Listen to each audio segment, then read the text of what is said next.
सो यार you can see कि जो ट्रेड है वो अपने फेवर में जाना स्टार्ट हो चुका है and it's showing almost a profit of 15,500। And अभी तो कुछ खास टाइम हुआ नहीं है ट्रेड को एग्जीक्यूट किए। बट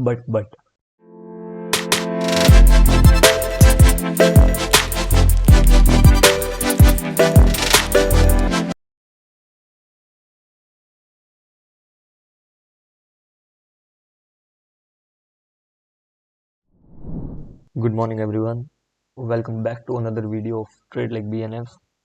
तो एक छोटा सा ट्रेड लिया था, सोचा शेयर कर दूं। तो यहाँ मैंने 23,200 की कॉल सेल करी है, प्लस हेजिंग के लिए 23,300 बाय करा है। यूजुअली हेजिंग के लिए इतना कम स्पेस या इतना कम गैप स्ट्राइक्स में मैं रखता नहीं हूँ। इसमें अगर रिस्क रिवॉर्ड भी देखोगे तो बहुत अट्रैक्टिव है, बट यूजुअली ऐसे रिस्क रिवॉर्ड के ट्रेड्स के चलने की प्रोबेबिलिटी काफ़ी कम होती है। इस ट्रेड को लेने के पीछे का जो रीज़न था वो ये था कि मैंने एक नई थ्योरी, एक नई एनालिसिस करने का तरीका डेवलप किया था। तो I was just back testing all those things.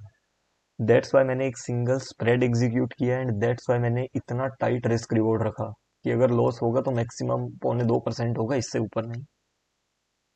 और सिंगल स्प्रेड को एग्जीक्यूट करने में जो मार्जिन था बहुत ज़्यादा नहीं था, दैट वाज 61-62,000।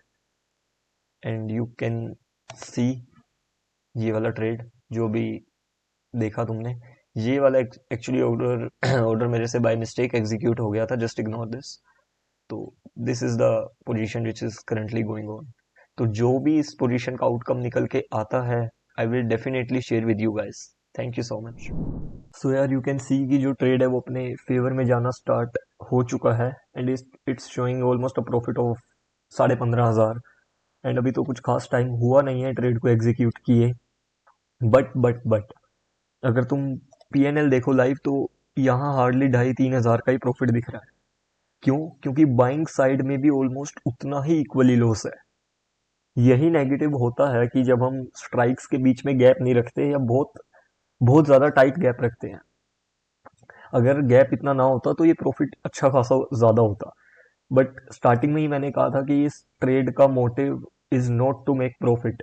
अगर इस ट्रेड का मोटिव पैसा बनाना होता तो इस ट्रेड को एग्जीक्यूट करना थोड़ा अलग रहता। बट इस ट्रेड का मोटिव यही था कि I want to back test, I want to check the things which I have developed by my own. एंड अगर तुम देखो कि जो अभी रिटर्न है ऑलमोस्ट 2700-2800 है। तो 2700 अगर मैं पकड़ लूँ कि जब अगर मैं अभी बुक करूँ तो 2700 का profit it's giving. And amount कितना लगा था? एक ही स्प्रेड था, तो एक स्प्रेड का जो अमाउंट था डेट वाज अराउंड 62,500। तो ये परसेंटेज टर्म्स में इट्स मोर देन 4.25%। 4.25% से ज़्यादा रिटर्न तुम्हें मिल रहे हैं ना single day. It's a mind boggling return. Expectations को थोड़ा रियलिस्टिक ही रखना पड़ता है। मतलब ज़रूरी नहीं है कि यार हर डे तुम्हें 4-4% मिलेगा। बहुत अनरियलिस्टिक चीज़ होती है ये सोचना। बट अगर तुम्हारा ट्रेड इस लेवल पे पहुंच चुका है कि it's giving you more than 2% in a single day, तो इट्स बेटर टू एग्जिट।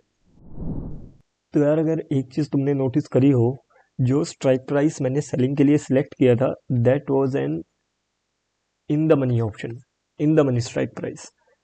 तो जब भी हम इन द मनी में सेलिंग करते हैं, there is very less chance of faster decay of theta, faster theta. ये तब होगा अगर हमारा जो स्ट्राइक प्राइस है वो इन द मनी ही रह जाता है। बट अगर strike price slowly and steadily ITM से OTM की तरफ जाना स्टार्ट कर देना और हमने उस स्ट्राइक में सेलिंग कर रखी है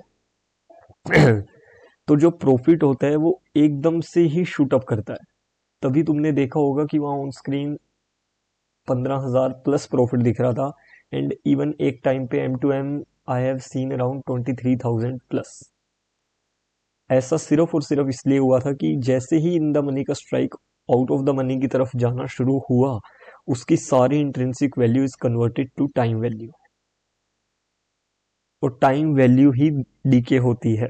और वीकली एक्सपायरीज में जब एक्सपायरी बिल्कुल नियर, बिल्कुल पास हो, 1-2 दिन में हो, तो वो टाइम वैल्यू और ज़्यादा फास्टर डीके होता है। तो ये intrinsic value, time value, in the money, out of the money, theta, इसके अलावा delta, gamma, everything I will be explaining in upcoming lectures. Just stay tuned.